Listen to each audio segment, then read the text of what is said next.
বাংলাদেশের সবথেকে মধুর সম্পর্ক দুই ভাবির মধ্যে। হতে পারে পাশের ফ্ল্যাটের, হতে পারে পাশের বাড়ির, বা গুলশান আর নিউ ইয়র্কের ভাবিও হইতে পারে। এরা যখন ফোনে কথা বলে তখন প্রুং প্রুং প্রুং প্রুং। হ্যালো ভাবি, কি ভাবি নাকি? কি খবর ভাবি? অনেকদিন পর ফোন দিলেন, কেমন আছেন বলেন তো?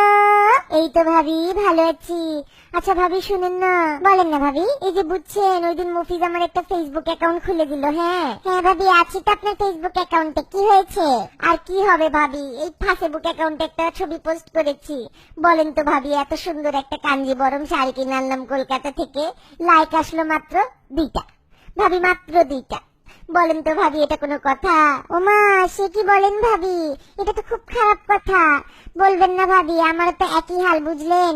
এই যে ওই দিন আমি পুঁটি মাছ রান্না করলাম, আপনি তো জানেন আমার পুঁটি মাছের কেমন স্বাদ। বলেন, এত মশলা টসলা দিয়ে সুন্দর করে ড্রেসিং করে রান্না করেছে ভাবি। ফেসবুকে পোস্ট করেছি, লাইক দিল মাত্র 12 জন ভাবি। রান্নার প্রতি তো শখই মিটে গেল আমার, জানেন, আর একদম রান্না করতে ইচ্ছা করে না।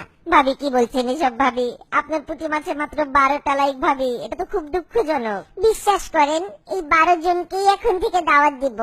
ফেসবুক না থাকলে তো কাছের মানুষকে চিনতেই পারতাম না। তারা যে আসলে আমার রান্নার কদর করে, এই ফেসবুকে ছবি পোস্ট করলেই তো বোঝা যায়। ঠিকই বলেছেন ভাবি।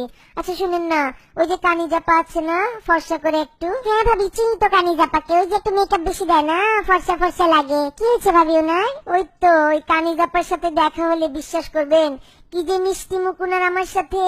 সামনাসামনি তো খালি আপা আপা করে মুখের ফেনা তুলে ফেলে, জানেন। আর ফেসবুকে একটা ছবিতেও লাইক দেন আমার। কি বদ মহিলা দেখেন, একটা ছবিতেও লাইক দেন আমার।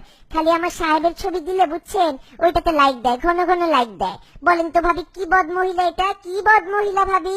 আর বলবেন না ভাবি, এত অত্যাচারে আছে এই ফেসবুক নিয়ে। ওই যে আমার ছোট মেয়েটা আছে না, ফারহানা, বলেন ভাবি, এই সংসারের জন্য কম কষ্ট করছি ভাবি? আপনি তো দেখছেন, বিয়ের পর থেকে বাচ্চাদের জন্য, ছেলেদের জন্য, মেয়েদের জন্য, জামাইয়ের জন্য কত কষ্ট করছি ভাবি প্রত্যেকদিন। আমাকে জানেন ভাবি, আমার ছোট মেয়েটা আমাকে ফেসবুকে প্রাইভেসি করে রেখেছে ভাবি। কোথায় যায়, কি করে, কাদের সাথে বসে, কিচ্ছু দেখতে পারি না ভাবি, জানেন। মানে আল্লাহ জানে কোন ছেলের যে আবার পাল্লায় পড়লো ভাবি, নষ্ট করে দিচ্ছে আমার মেয়েটাকে। ইস ভাবি, যাক ভাবি, অনেক কথা বলে ফেললাম। যাই, আপনার ভাই আসছে, আবার একটা চা দিয়ে আসি। আর ভাবি, চায়ের ছবিটা ফেসবুকে দিব, কিন্তু একটা লাইক দিবেন ভাবি। আপন মানুষরা লাইক না দিলে খারাপ লাগে না, দিবেন। হ্যাঁ ভাবি, তাহলে আজকে রাখি, কথা হবে আবার। ঠিক আছে ভাবি, রাখি।